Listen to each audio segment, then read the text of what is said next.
Avengers Endgame was a movie we waited forever for after what a cliffhanger Infinity War was. Okay, maybe not actually forever, but it sure felt like it. Of course, there was plenty of awesome action, and just the right amount of jokes and heartwarming moments. But there were also some pretty important moments which were much more low-key. We'll talk about the implications of these seemingly minor moments and what they could mean for the future of the MCU. The Ancient One. Although we bid a sad farewell to the Ancient One in Doctor Strange, we always had a feeling it wouldn't be the last time we'd see her. Well, mostly because Tilda Swinton popped up on the IMDb page for Avengers Endgame, but still. It wasn't a surprise to see her again, but it was a nice moment nonetheless, especially because she helped explain some of the confusing Marvel time travel. There was also a moment between the Ancient One and Bruce Banner which may have had some far-reaching implications. We'd seen Bruce Banner and the Incredible Hulk go through some difficulties over the course of Thor Ragnarok and Avengers Infinity War. But in Endgame, we learned that they patched things up with some good talks and gamma radiation.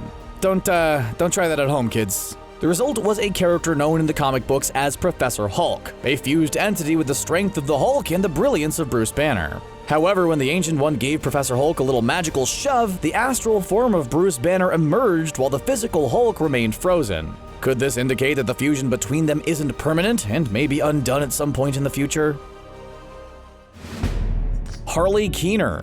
Avengers Endgame was a veritable who's who of Marvel heroes, and there was no shortage of notable moments, callbacks, and references. But there was one character who looked so familiar that we just couldn't figure out who he was, at least at first. During Tony Stark's funeral, we saw the expected heroes grouped together by franchise. You know, typical superhero funeral stuff. But there was one character who seemed to be all by himself. That young man was actually Harley Keener, who Tony Stark met all the way back in Iron Man 3. The two became friends, and Tony set Harley up with some awesome gifts as a thank you for helping him out. But why was Harley at the funeral? According to the Russo brothers, it was to illustrate the fact that Tony didn't just have an effect on his fellow heroes. He was capable of influencing ordinary people, and this is something we've seen evidence of in Spider-Man Far From Home as well. It's a poignant point, but some fans believe there may be even more to it. Harley expressed a keen interest in science, and Tony gave him the resources he needed to experiment. Could Harley eventually become a superhero himself?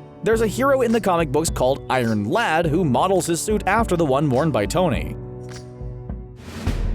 Natalie Portman. In the early days of the MCU, let's just say female characters were often underutilized. They usually only existed to prompt or explain the actions of male characters instead of being well-developed, consistent, and interesting all on their own.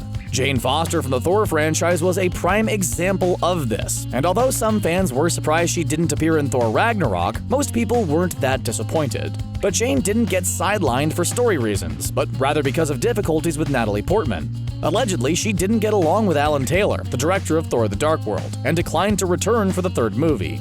However, a few years later, she said she wouldn't mind returning, and we did get to see her again in Endgame. Sure, it wasn't a big role, but the fact that Portman was involved at all gives us hope we haven't seen the last of Jane Foster. Yes, the early MCU Jane wasn't the best, but the comic book version is pretty awesome. She even took on the mantle of Thor, wielding Mjolnir and everything.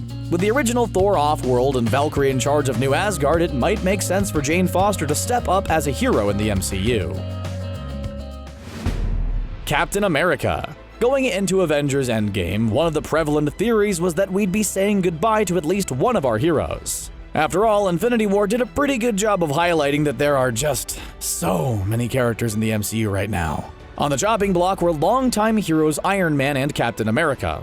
Black Widow was more of a surprise, but she had a, well, maybe not a good run, but a long run in the MCU. We did lose Tony Stark, which many fans had predicted, but Steve Rogers had a different ending.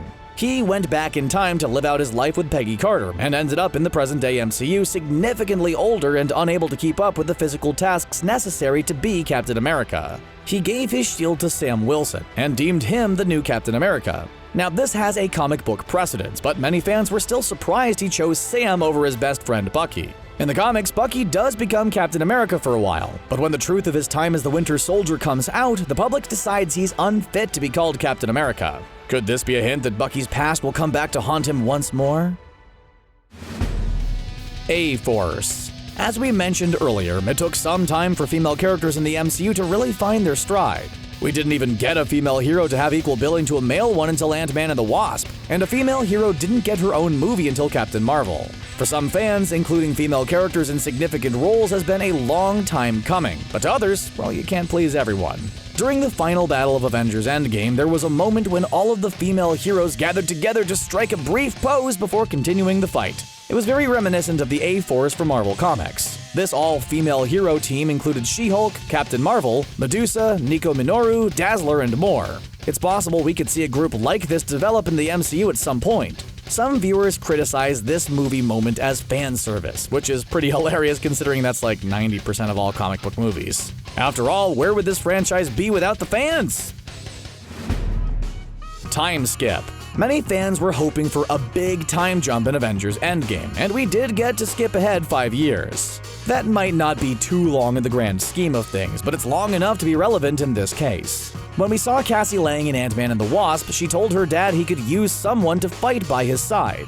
Scott thought that she was talking about Hope Van Dyne, but she really was referring to herself. This might have been more than just a cute father-daughter moment, because in the comic books, Cassie Lang does indeed become a superhero. Of course, she was too young to do so the last time we saw her, but she's 5 years older now thanks to the time skip.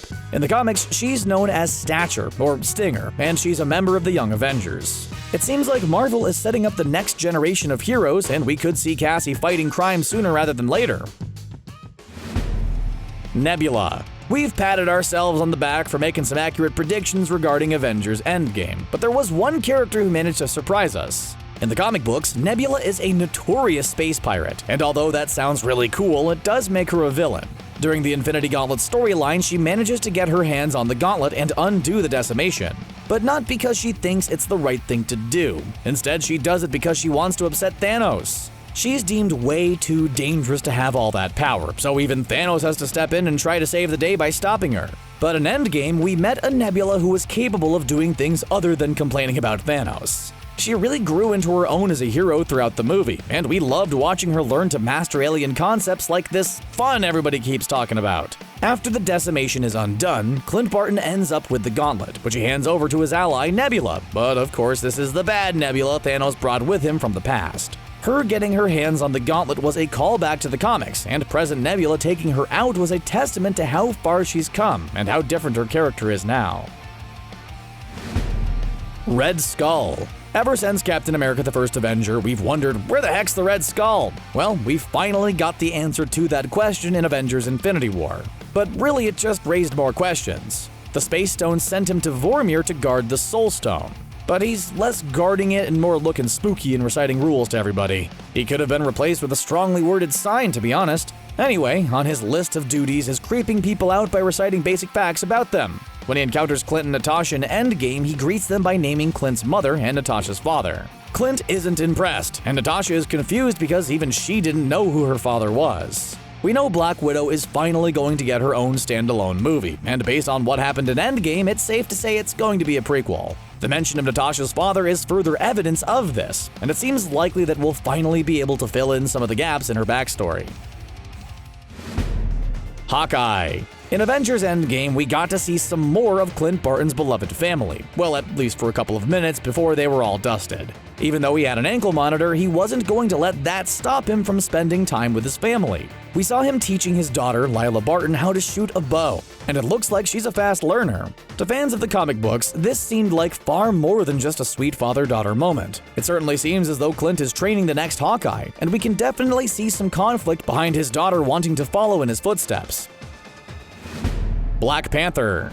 After our heroes take out Thanos the first time, things get pretty bleak. Natasha does her best to keep the world safe, and that means hosting holographic meetings with Nebula, Rocket, Captain Marvel, War Machine, and Okoye. During one of these meetings, Okoye reports an underwater earthquake off the coast of Wakanda, but doesn't seem overly concerned about it, which is fair considering the Dora Milaje are a League of Warriors and not a group of geologists. But comic book fans immediately realize this could be a hint that Namor is getting ready to make his debut in the MCU.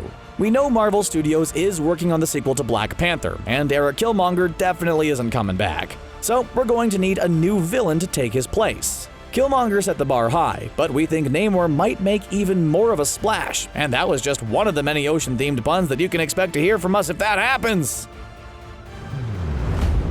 Well, what do you think about the implications of these notable Avengers Endgame moments? Share your thoughts and your predictions for Phase 4 with us in the comments section below, and then click on that subscribe button for more videos from us here at CBR. Thanks for watching, and we'll see you again next time.